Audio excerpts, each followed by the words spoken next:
Telugu Desam party ఇంటికి వచ్చిన Telugu Desam party నాయకుడిని కార్యకర్తను ఆ పిల్లాడు కూడా ప్రశ్నిస్తాడు, నా 15,000 ఏమైంది అని.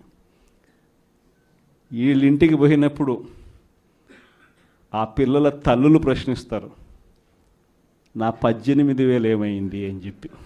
50 ఏళ్ళు నిండిన వాళ్ళు వచ్చి ప్రశ్నిస్తారు, నాకు 50 ఏళ్ళకే పెన్షన్ ఇస్తానన్నా నా 48,000 ఏమైంది అని చెప్పి. అదే ఇంట్లో 20 ఏళ్ళ పిల్లోడు, ఆ పిల్లాడు వచ్చి ప్రశ్నిస్తాడు, నాకు నెల 3,000 ఇస్తానన్నా 36,000 ఏమైంది, నా 36,000 ఏమైంది అని.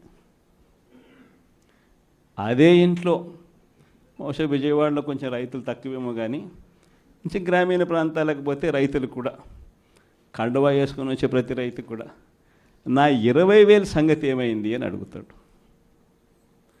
ఇలా ఏ ఇంటికి వెళ్ళినా కూడా తెలుగుదేశం పార్టీ నాయకులకు కానీ కార్యకర్తలకు కానీ ప్రజలకు సమాధానం చెప్పుకోలేని పరిస్థితుల్లో వాళ్ళు ఉన్నారు.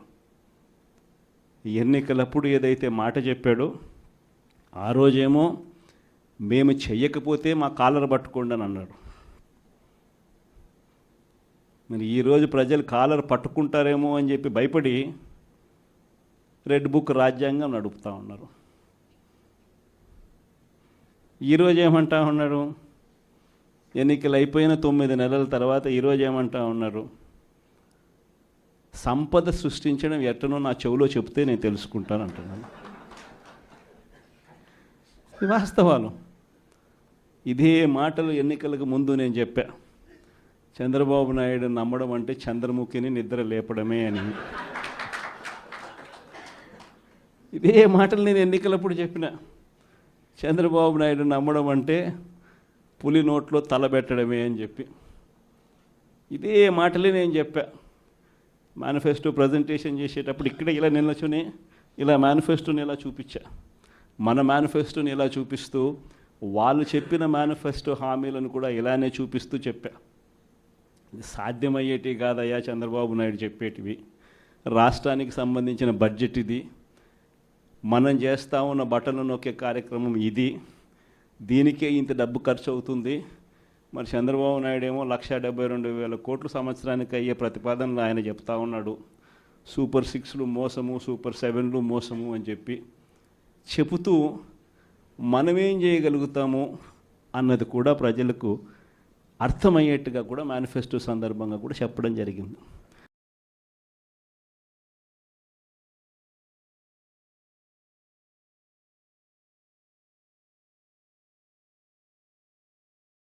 ఈ రోజుకి కూడా నేను చెప్తా ఉన్నా, ఓడిపోయాం పర్వాలా, ప్రతిపక్షంలో కూర్చొని ఉండం అది పర్వాలా, మళ్ళీ రీలు వెనక్కి తిరిగి మళ్ళీ అదే రోజుకు మళ్ళీ తిరిగి వెళ్ళి కనీసం ఇలా జరుగుతుందని తెలుసు కదా ఇప్పుడు ఎలా చెప్తావు అని చెప్తే మళ్ళీ ఆ రోజు వచ్చినప్పుడు ఇదే విధంగానే మళ్ళీ చెప్తా.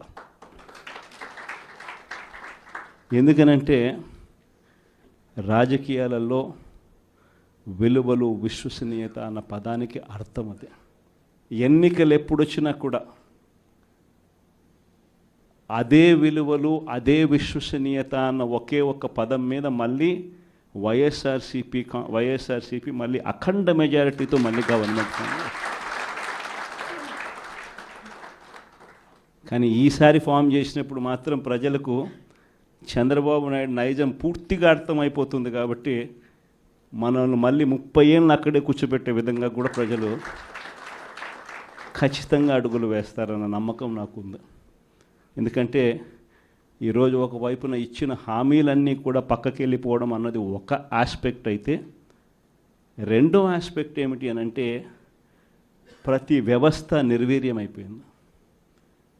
కేవలం చంద్రబాబు నాయుడు గారి ప్రభుత్వం రాక మునుపు మన ప్రభుత్వం ఉన్నది.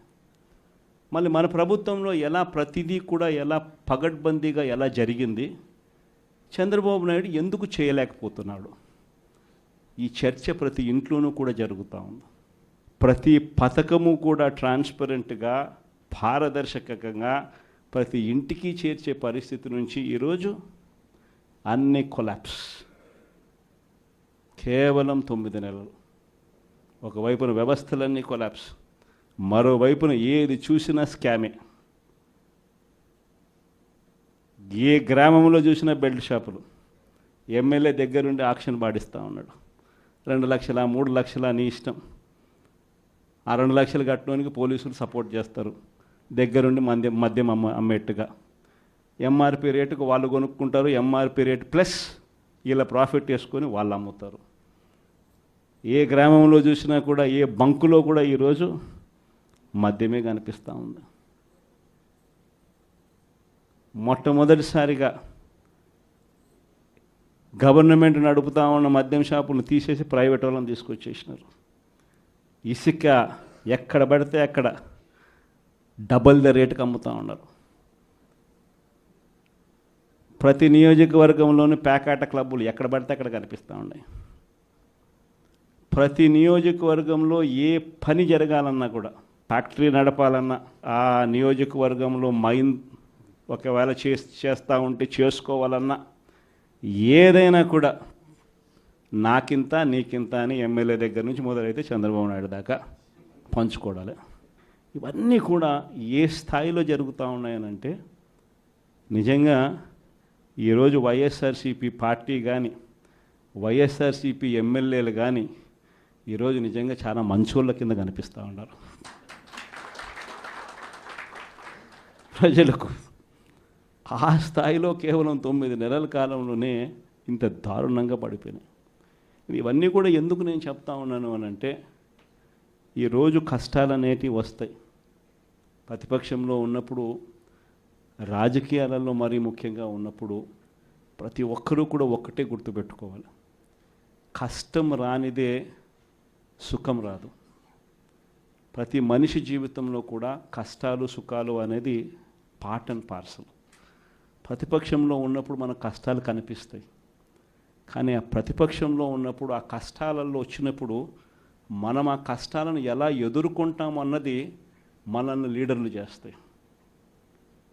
కష్టం వచ్చినప్పుడు మన క్యారెక్టర్ను మనం అమ్మేసుకుంటే, మన వ్యక్తిత్వాన్ని మనం అమ్మేసుకుంటే, ఒక్కసారి బాటిల్లో ఉన్న నీళ్ళు బాటిల్లో ఉంటే బాటిల్లో నీళ్ళు తాగుతాం.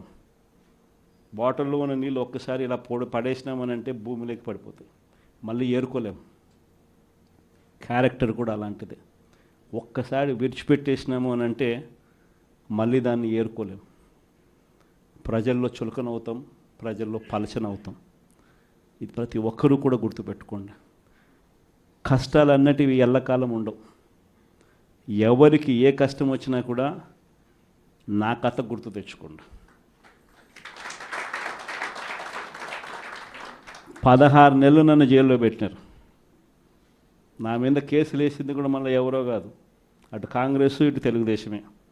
నా పిటిషన్లో ఎవరు పిటిషనర్స్ అంటే అటు కాంగ్రెస్ ఎమ్మెల్యేలు, ఇటు తెలుగుదేశం పార్టీకి సంబంధించిన నాయకులు. కేవలం రాజకీయంగా ఎదుగుతున్నాను అని ఒకే ఒక కారణంతో దొంగ కేసులు బనాయించారు. 16 నెలలు జైల్లో పెట్టినారు. కానీ ఏమైంది? బయటికి రాలా? ముఖ్యమంత్రి కాలా?